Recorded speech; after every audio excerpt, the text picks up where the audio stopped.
Businessman Opinion.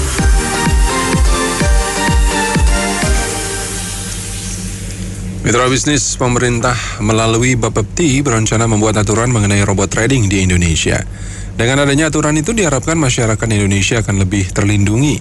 Apa komentar Anda mengenai upaya mengatur robot trading ini? Silakan di 6339160. Bagus tuh diatur, menurut saya sih perlu diatur. Tapi yang penting sih edukasi sih gitu.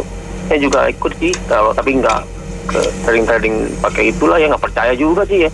Karena kan gerakan kan ya pokoknya adalah teknikal fundamental gitu. Tapi kan mesti dipahamin ya gitu ya. Kalau nggak dipahamin ya susah juga ya. Perlu ada edukasi ke masyarakat juga sih gitu mengenai investasi. Investasi itu kan belajar gitu ya. Kayak usaha aja, saya juga ada usaha ya. Mesti susah-susah dulu gitu. Kita kan maunya dikasih enak, ya udah enak, dikasih enak gitu. Kalau ditipu awal-awal tetap aja dihantemin gitu. Jadi masyarakat kita masih suka seperti mecin gitu Pak, sedap di mulut, berantakan gitu ya. Menurut saya perlu ada edukasi sih, edukasi yang masif bagi untuk pemerintah selain dibikin aturan itu. Terima kasih.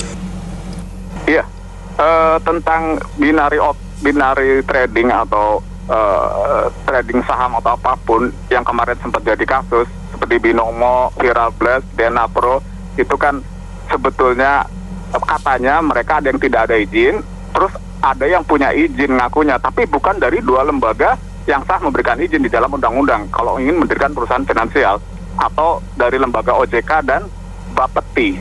Dan ini sudah ketahuan menipu intinya. Dan itu ada undang-undangnya di pasal 278 KUHP tentang penipuan dan bisa dihukum penjara. Dan ini membuktikan bahwa di Indonesia walaupun tidak punya izin atau ada izin dari bukan dua lembaga resmi yang memberikan izin, perusahaan ini masih bisa terus-terusan saja beroperasi sampai menipu banyak korban, dan korbannya banyak, baru nanti akhirnya ditangkap. Harusnya kan lembaga OJK ini mengawasi siapa saja yang punya perusahaan tidak sesuai dengan peraturan undang-undangan. Jadi tidak boleh lama-lama beroperasi sehingga menimbulkan banyak korban penipuan.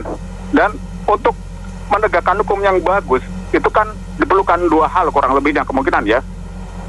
Mau kasus apapun itu, ya, mau penipuan, mau kasus penganiayaan dan lain-lain, pidana perdata dan lain-lain, itu ada dua hal yang diperlukan, yaitu yang pertama, adanya suatu peraturan undang-undangan yang baik, ya. Yang kedua, itu adanya aparat penegak hukum yang jujur dan adil, jadi anti suap. Kalau selama ini menjadi negara kita, suatu perundang-undangan sudah bagus, tapi aparat penegak hukumnya bisa disuap, kemungkinan seperti itu. Makanya berjalannya tidak bagus penegak hukumnya, atau tebang pilih, atau pilih kasih, atau hanya tajam ke kalangan rakyat bawah, akan tetapi tumpul jika ke kalangan atas, kemungkinan seperti itu. Ya, saya kira bukan hanya sekedar diatur atau diedukasi ya. Jadi artinya harus betul-betul dijamin. Jadi masyarakat ataupun publik yang ikut robot trading ini betul-betul merasa lega ya, karena ada penjamin.